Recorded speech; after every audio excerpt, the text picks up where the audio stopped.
Welcome to Sweet Life Beat Life. We hope this video helps. You start inside Google Play, open the Play Store app and tap your profile icon at top right. Once done, choose Payments and Subscriptions so you can access payment methods immediately. You need your device unlocked and the Google account that holds Gcash linked. Make sure you are signed into that account. Now tap Payment Methods to display cards, bank links, and the Gcash entry. You're ready to modify or remove it. Don't navigate away yet. You'll see Gcash listed under Other Payment Methods or Saved Methods. Tap the three-dot menu or the Remove link beside it. Once you tap Remove, Google Play may prompt you to confirm the action or re-authenticate for security, so follow the on-screen confirmation.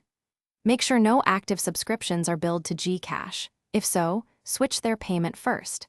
After confirming, the Gcash entry should disappear from the list. If it stays, repeat Remove. To finish, close the menu and reopen Payment Methods to verify Gcash is gone.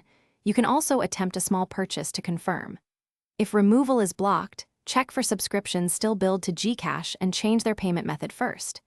If you see an error or Gcash remains listed, clear the Play Store cache, force stop the app, and sign out, then back into your Google account. This refreshes saved methods. Finally, retry removal. If problems persist, contact Google Play support for account-specific help. Thanks for watching. Consider subscribing if we helped you.